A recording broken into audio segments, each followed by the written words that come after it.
Certains objets dépassent leur simple fonction et portent en eux une intention plus profonde. Le siège Biotope by Lonae en est l'exemple. Ce refuge discret, qui ouvre la porte au bien-être, exprime également la vision d'un monde plus durable. Tout commence par une idée. 3 regards qui se croisent autour d'une table. Henriette orchestre le projet, tissant les liens entre les professionnels et recherchant les matériaux, porteurs d'engagement pour un futur responsable. Nathalie imagine la place de ce siège dans le quotidien d'une entreprise, comme une oasis au cœur de l'agitation. Elle, qui connaît la douleur d'un dos abîmé, pense ergonomie, inclinaison, hauteur, maintien lombaire. L'idée, c'est de déconnecter, c'est de se revitaliser, c'est de se faire du bien. Michael donne forme à la vision. Il trace les lignes, ajuste les courbes, cherche l'équilibre parfait entre maintien et douceur, entre légèreté et robustesse. Très tôt dans le process, d'être impliqué dans les décisions stratégiques, économiques et industrielles, ça me permet de matcher assez facilement et de ne pas proposer n'importe quoi. Parce que mon but, c'est de ne pas non plus faire rêver les gens sur quelque chose qu'on ne va pas pouvoir faire, mais sur quelque chose qui va être réalisable. 127 degrés entre assise et dossier. Cet angle, pensé dès les années 20, continue d'inspirer les designers à la recherche de la posture idéale de repos. La position 127 degrés est en fait un angle entre votre buste et vos jambes. Elle apporte un retour veineux, une détente immédiate au niveau des lombaires, qui lâche immédiatement et qui en fait offre à la personne assise une respiration ventrale, une respiration de récupération. Je vais commencer à intégrer des notions d'ergonomie, de positionnement pour la personne, faire quelques modifications en discutant avec le fabricant, les utilisateurs. Je vais pouvoir finaliser ma modélisation et commencer à aller vers un prototype.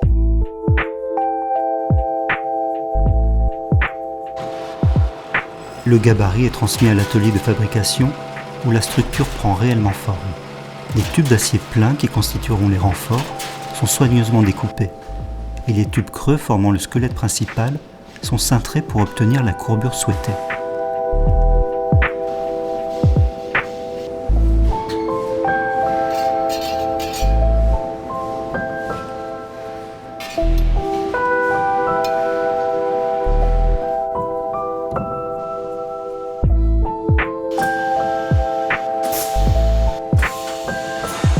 En raison de leur finesse, les tubes sont soudés selon la méthode TIG, plus coûteuse, plus lente à mettre en œuvre, mais permettant une soudure précise et esthétique. La complexité de la structure exige un soudage à la main, pièce par pièce. Chaque geste maîtrisé des soudeurs crée peu à peu une ossature solide. Chaque étincelle raconte la transformation des éléments épars en forme accueillante.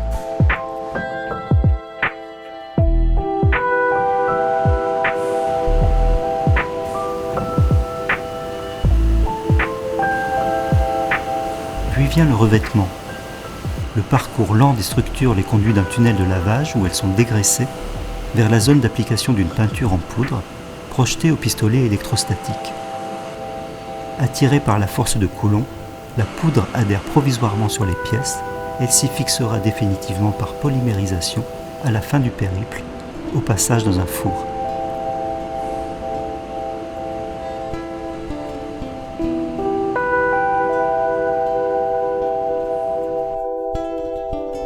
Là, il y a un brun, et celui qui est légèrement clair, il est déjà écru et orange. Donc il y a déjà un mélange dans le tissage. Pour la housse du matelas, Henriette fait appel à Gabriel, fabricant danois de textiles à la recherche constante de nouveaux matériaux et de technologies plus durables. Le mail, on pourrait sélectionner ces deux-là. Ouais. Ce qui a été vraiment, je dirais, constructif aujourd'hui, c'est de pouvoir lier les usages au tissu qu'on allait choisir et de se dire, ok, quel est le plus intéressant par rapport à notre utilisateur, par rapport à notre marque. Comment demain on montre que ce mobilier provient de déchets. Dans les tissus Gabriel, on a vraiment des tissus qui nous permettent de montrer ça. Des tissus qui sont un peu plus vivants, des tissus qui sont moins uniformes. On est sur de la récupération où là, en fait, on a ouvert les vannes à tous les tissus en polyester. Les déchets sont considérés comme une ressource précieuse et servent à fabriquer des tissus haut de gamme, faits de bouteilles en plastique et de chutes textiles revalorisées. Chaque fil de cette maison, engagé en faveur de l'économie circulaire et du respect de l'environnement, porte l'histoire d'une matière réinventée pour durer. Est-ce qu'on teste ça? Parce que Moi, je Henriette, elle aime bien.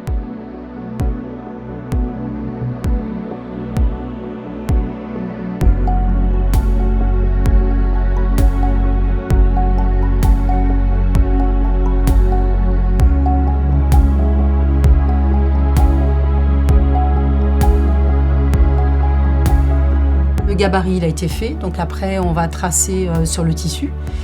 Et puis après il y a la coupe. On surjette tous les tissus pour les maintenir, que ça soit propre, que ça soit pas effiloché quand les gens vont déhousser. Et après il y a la partie assemblage. Voilà. Dans l'atelier de Christine, on fabrique un matelas. Elle a été impliquée dès la phase de design. Donc elle a été force de proposition, force de conseil. Il y a des choses qu'on a mis en place, qu'on a enlevées, d'autres qu'on a rajoutées. J'aime pas les choses simples, alors bon, ça me convient bien. Au fil de la création, la réflexion de l'équipe s'affine. Les choix sont discutés et testés. Les points de vue évoluent dans un aller-retour constant entre l'idée initiale et sa mise en forme. Le tissu orange est finalement abandonné au profit d'une étoffe plus sombre, à la texture plus douce, en accord avec un espace de bien-être et l'objectif de créer une véritable invitation à la détente. Sous les mains de la couturière, chaque point scelle la promesse de confort et chaque finition offre un rendu aussi agréable à l'œil que touché. Le siège révèle enfin sa silhouette, simple, équilibrée, accueillante. J'avais envie de travailler avec des personnalités, on va dire, particulières, qui avaient vraiment cette appétence pour l'innovation, pour rester curieux, pour être en mesure de travailler avec d'autres personnes. On est là pour mettre en musique, on est là pour mettre en valeur les gens, on est là pour mettre en valeur les savoir-faire. Ça reste une histoire humaine.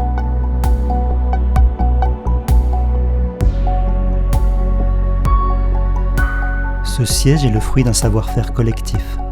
Derrière son apparente simplicité, il incarne des exigences fortes. Chaque étape a été pensée pour conjuguer solidité, esthétique, confort et responsabilité environnementale.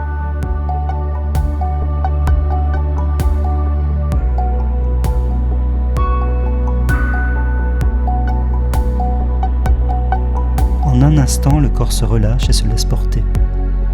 Parenthèse suspendue dans le mouvement du monde, invitation à ralentir, à renouer avec soi-même. Ce siège n'est pas qu'un objet.